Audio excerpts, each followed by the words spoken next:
Once upon a time, in a quiet village surrounded by open skies and endless fields, there lived a humble farmer named Kabir. Every morning, before the village fully woke up, a soft golden light spread across the land, touching the yellow mustard flowers that danced gently in the wind. From a distance, Kabir's life looked peaceful: fresh air, green vegetables, and honest work.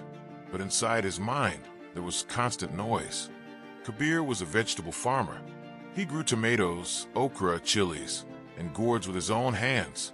His feet were always covered in soil, and his days were filled with hard work. Yet no matter how tired his body became, his mind never rested. Thoughts of unpaid loans, changing market prices, water shortages, and his child's school fees spoke all at once inside his head. Even in silence, his thoughts were loud. At night, Kabir lay on a rope bed under the open sky. Stars filled the darkness above him, but sleep refused to come. His hands ached, his back hurt, yet his thoughts kept running. What if the rain comes late? What if pests destroy the crops? What if the vegetables don't sell tomorrow? The village slept peacefully, but Kabir's mind stayed awake. One evening, after a long day at the market, Kabir returned home with half of his vegetables unsold. Prices had fallen again. As he walked back through the dusty village road, his shoulders heavy with disappointment, he stopped near a small tea stall. An old man sat there quietly, sipping tea, his eyes calm and steady. The villagers called him Karim Baba. Karim Baba looked at Kabir and spoke gently. "Son, your body looks tired, but your mind looks even more exhausted." Kabir sighed and sat beside him. "Baba, my mind never becomes quiet. Even when I rest, it keeps shouting." The old man smiled softly and said words that felt strange, yet powerful. "Your mind is too loud, empty it." Kabir looked confused. "How can I empty my mind, Baba? My problems are real. My responsibilities are real." Karim Baba pointed toward the fields glowing under the evening sun. "Tomorrow morning, when the golden light touches the mustard flowers, stand there quietly. Feel the earth beneath your feet. Breathe slowly. Let your thoughts come and let them go." That night, Kabir thought about those words. For the first time, he wondered if the biggest weight he carried was not on his shoulders, but inside his mind. The next morning, before sunrise, Kabir walked into the mustard fields. Mist floated gently above the ground, and the rising sun painted everything in warm gold. The yellow flowers stood tall and calm. Kabir closed his eyes. Within seconds, the noise returned.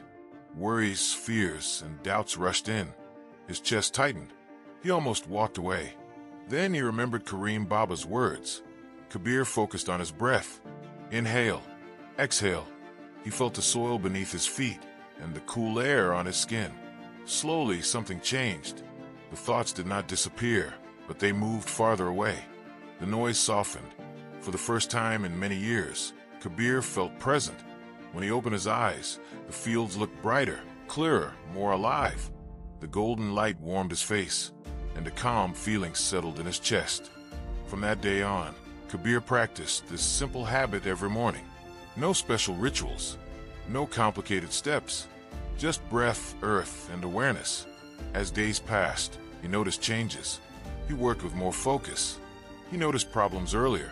He made better decisions. His mind no longer rushed ahead. It stayed with his hands. Life did not suddenly become easy. Crops still faced challenges. Rain still came late. Markets still changed. But Kabir was no longer controlled by panic. When difficulties appeared, he paused, breathed, and acted with clarity. One season, heavy rain threatened to destroy crops across the village. Farmers panicked.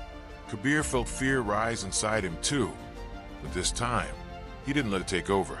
He stood in the mustard field, breathing under the golden light. Then he acted calmly. He cleared drainage paths, protected roots, and worked together with others. When the rain ended, his losses were small. The villagers began to ask, "Kabir, how do you stay so steady?" He replied simply, "I lower the volume of my mind." Kabir later met Karim Baba again and thanked him. "The noise still comes," Kabir said, "but it no longer controls me." Karim Baba nodded. The mind will always speak. Wisdom is knowing when to listen and when to let it pass. With time, Kabir shared this lesson with other farmers.